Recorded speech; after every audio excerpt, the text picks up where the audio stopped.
नगर परिषदा आणि नगरपंचायतीच्या निवडणुकांच्या निकालाच्या संदर्भातली ही एक मोठी बातमी, कारण आता हे सगळे निकाल 21 डिसेंबरला लागणार आहेत आणि हायकोर्टाच्या नागपूर खंडपीठानं हा एक मोठा निर्णय दिलाय।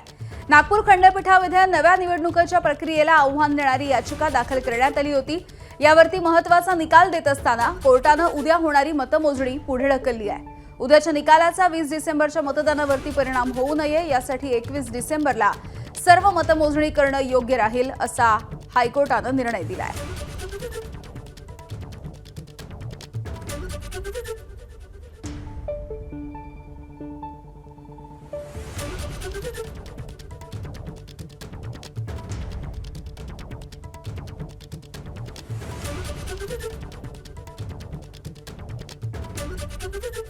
जरी आजचं इलेक्शन झालं पोलिंग तरी त्या सगळ्या याचे निकाल जे आहेत ते 21 तारखेला घोषित होतील।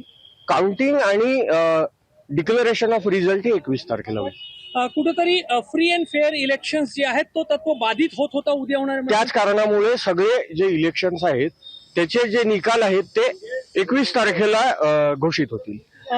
सोबतच 21 तारखेपर्यंत निवडणूक संपल्यानंतर अर्धा तास कुठले एक्झिट पोल देखील 20 तारखेचं जे पोल आहे त्याच्या निवडणूक संपल्यानंतरच अर्ध्या तासानंतर एक्झिट पोल हे डिक्लेअर होतील।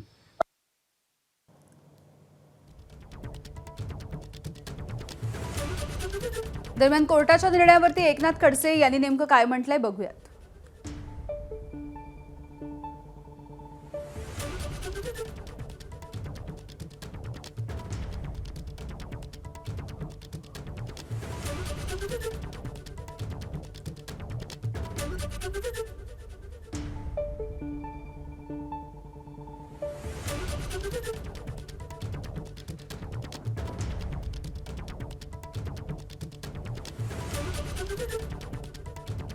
तर उद्या होणारी मतमोजणी ही आता 21 डिसेंबरला होणार आहे। उद्याची मतमोजणी आता पुढे ढकलण्यात आली आहे। हायकोर्टाच्या नागपूर खंडपीठाचा हा एक मोठा निर्णय आपण बघतोय। यावरती आता भाजपसह विरोधी पक्षामधल्या नेत्यांनी देखील प्रतिक्रिया द्यायला सुरुवात केलेली आहे। राज्यात नगर परिषद आणि नगरपंचायत निवडणुकांसाठी मतदान होत आहे आणि हे मतदान सुरू असतानाच न्यायालयाचा निकाल आला आणि उद्या होणारी मतमोजणी आता 21 तारखेला होणार आहे। राष्ट्रवादी काँग्रेस शरद पवार पक्षाचे ज्येष्ठ नेते एकनाथ खडसे आपल्यासोबत आहेत। त्यांची या प्रकरणी काय भावना जाणून घ्या। भाऊ, आत्ताच निकाल आलेला आहे, निवडणुकांची मतमोजणी ही पुढे ढकलण्यात आली आहे। निवडणुकीचा निकाल पुढे ढकलण्यात आलेला आहे। त्या न्यायालयाचाच निकाल असल्यामुळे त्याच्यावर काय फार प्रतिक्रिया देता येत नाही, पण असं कधी घडलं नाही। आतापर्यंत राजकारणामध्ये आम्हाला बरेच वर्ष काम करताना आमचा अनुभव आहे की एखादं दुसरं उपचुनाव किंवा एक 5-6 नगरपालिकेचे बाय इलेक्शन राहिले तरी निवडणुकीच्या संदर्भामध्ये निकाल काही राखीव ठेवला नाही। इथे 288 नगरपालिका आहे, त्यापैकी 84 नगरपालिकांचे फक्त निकाल म्हणजे त्याच्यामध्ये 84 नगरपालिकांच्या विषयी ऑब्जेक्शन होते। तर 84 नगरपालिकांचे निवडणुकानंतरही घेता आल्या असत्या किंवा निकाल जे आहे ते आज लावले असते ह्या उरलेल्या नगरपालिकांचे तरी काही बिघडलं नसतं। पण हा तर निवडणुकीचा जो निकाल आहे तो आश्चर्यकारक आहे। मला वाटतं कसं कधी घडलं नाही, ते आता घडलेलं दिसत आहे। पण आता नाही, न्यायालयाचा निर्णय आहे। पण याआधी पण निवडणूक आयोगाने अशा स्वरूपाच्या निवडणुका ह्या पुढे ढकलणं यावर पण टीका करण्यात आली आणि आता तर थेट निकाल तो न्यायालयाने जरी केला असला तरी एकूणच निवडणूक आयोगाच्या कामगिरीबद्दल काय वाटतं? निवडणूक आयोगाचा कारभार आणि कामगिरी अत्यंत गोंधळाची आहे। मध्ये मतदार याद्यांच्या संदर्भामध्ये तक्रारी झाल्या, अनेक ठिकाणी मतदारांचे नावं वगळले गेले की नव्यानं मतदार यादीमध्ये नावं घेतले, काही दुहेरी मतदान झालं, त्याच्यावर खूप मोठ्या प्रमाणावर वादक झाला।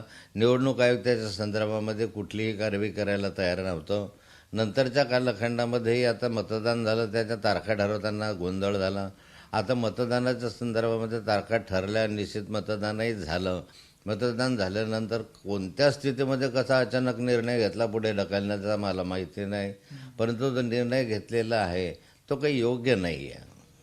हो, आपण मुक्ताईनगरच्या निवडणुकीदरम्यान प्रचार करत आहात। थोड्याच वेळापूर्वी आमदार आणि तुमचे समोरासमोर देखील झाली. नेमकं काय घडतंय? वातावरण तणावपूर्ण होत चाललंय.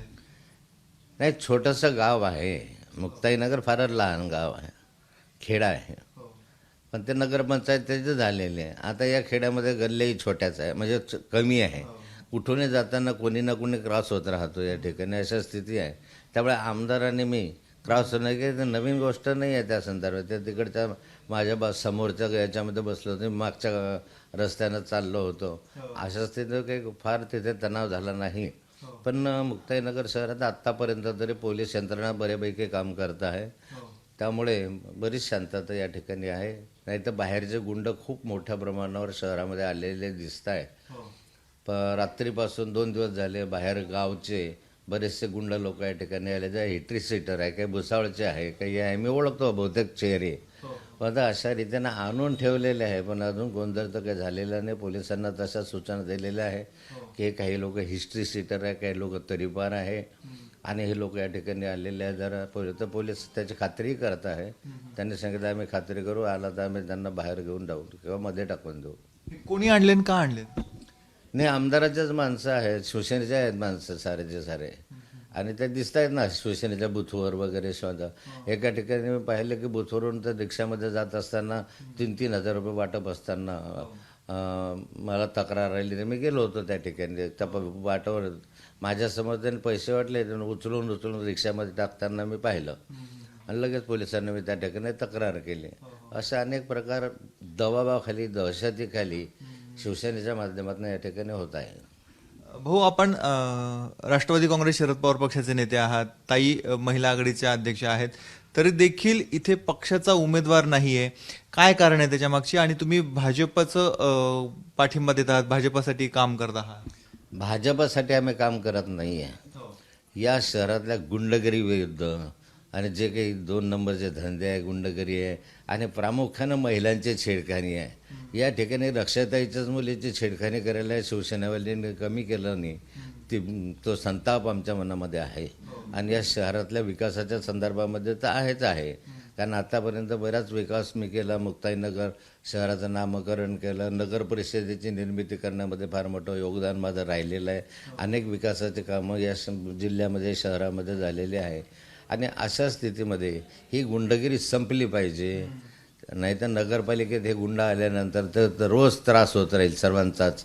म्हणून खऱ्या अर्थानं आम्ही सगळे पार्टी वगैरे विसरून हे या ठिकाणी हे असे गुंड प्रवृत्तीचे लोक येतात कामा नये म्हणून आम्ही एकत्र आलेलो आहे. एबीपी माझा, उघडा डोळे बघा नीट.